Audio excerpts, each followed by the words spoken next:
माँ दुर्गा की नवी शक्ति का नाम सिद्धात्री है। आज सिद्धात्री माता के विषय में कथा करेंगे।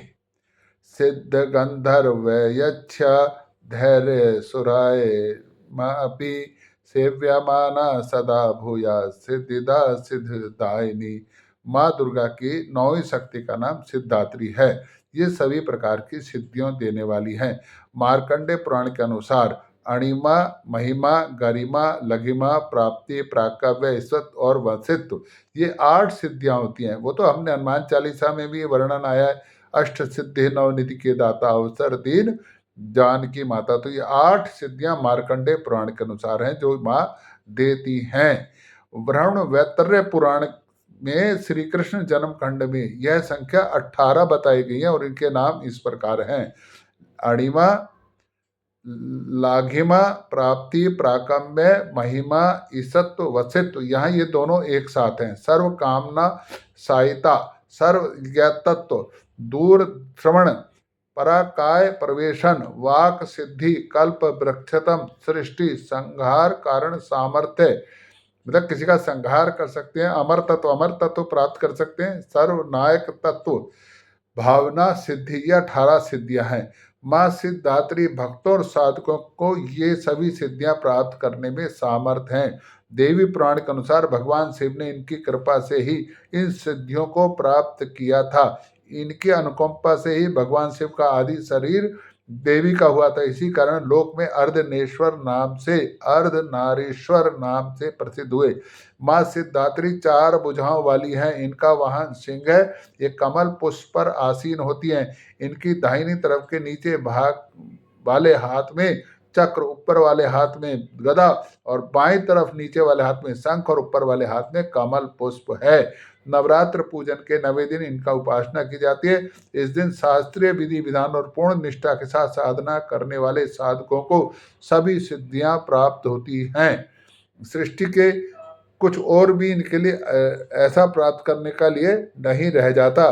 ब्रह्मांड पर पूर्ण विजय करने की शक्ति इनके अंदर आ जाती है। कहते हैं ना, ये सिद्ध पुरुष है। सिद्ध पुरुष मतलब अब इसको सिद्ध करने के लिए कुछ नहीं और प्राप्त करने के लिए सब कुछ इसकी प्राप्ति के अंदर है। मतलब अब इतने सारी सिद्धियां प्राप्त कर ले, यानी कोई भी काम ये कर सकता है। प्रत्येक मनुष्य का कर्तव्य है कि माँ सिद्धात्री की कृपा करने के लिए निरंतर प्रयत्न करे, इसकी आराधना की अग्रसर हो, इसकी कृपा अनंत दुख रूप संसार से निलिप्त रहकर सारे सुख का भोग करते हुए मोक्ष को प्राप्त हो। जब माता की कृपा होती है तो सभी दुख दूर हो जाते हैं और अनंत सुख व्यक्ति को प्राप्त होने लगता है। माता की का जो ये सिद्धात्री देवी है, ये अंतिम है नवरात्रों में। अन्य 8 दुर्गाओं की पूजा उपासना शास्त्रीय विधि के अनुसार करते हुए जब व्यक्ति नवीं में बोलता है तब माता का रूप उसको सामने नजर आता है। सिद्धात्री माँ की उपासना पूर्ण करने के बाद भक्तों और साधकों को लौकिक परलौकिक सभी प्रकार की कामनाओं की पूर्ति होती है। लेकिन सिद्धात्री माँ की कृपा पात्र भक्त के लिए भीतर कोई भी ऐसी कामना शेष नहीं बचती जिसे वह पूर्ण करना चाहे। वह सभी संसार की इच्छाओं, आवश्यकता और सुभर से ऊपर उठकर मानसिक रूप से माँ भक्ति के दिव्य लोकों में विचरण करने लगता है। इसकी कृपा रस पीयूष का निरंतर पार करता हुआ विषय भोग शून्य हो जाता हुआ व्यक्ति, उसके अंदर कोई किसी चीज को प्राप्त करने की इच्छा नहीं रह जाती। महा भक्ति का परम सानिध्य ही उसका सर्वस्त्र हो जाता है। इस परम पद को पाने के लिए उसे फिर अन्य किसी चीज की आवश्यकता, जब परम शक्ति मिल गई फिर किस चीज की आवश्यकता रहेगी? कोई चीज की आवश्यकता नहीं रहती। माँ के चरणों का सानिध्य प्राप्त करने के लिए निरंतर नियमनिष्ठ, देखो माता की पूजा में नियमों का पालन बहुत जरूरी है। नियमनिष्ठ रहकर उसकी उपासना करनी चाहिए। माँ भगवती का स्मरण, ध्यान, पूजन हमें इस संसार की अमरता का, अमर तत्व का बोध कराता है और परम शांति और अमर पद को प्राप्त करने के लिए माता की आराधना हमको निरंतर करते रहना चाहिए। कोई देखो, हम सब साधक हैं, हम सब साधना करते हैं। जो पढ़ रहा है वो भी साधक है, जो काम कर रहा है वो भी साधक है। अब हम सब चीज प्राप्त करने की सिद्धियां प्राप्त कर, भिन्न भिन्न प्रकार की सिद्धियों को प्राप्त करने के लिए तरीके भी भिन्न भिन्न हैं। तो उन तरीकों का मैंने एक बार विवरण किया था, छोटा सा मैं आपको बताता हूँ। अब देखो, हर काम करने की तरीका, हर उसकी पद्धति अलग है। जब हम काम करने की पद्धति को सीख जाएंगे, जब माता का आशीर्वाद होगा तो वो पद्धति हमको आ जाएगी, और जब वो पद्धति आ जाएगी तो फिर हम देखो, और एक ही पद्धति से सारे काम नहीं होते। अब जिस पद्धति से रोटी बनाते हैं उससे सब्जी नहीं बना सकते, या उससे घर की सफाई नहीं कर सकते।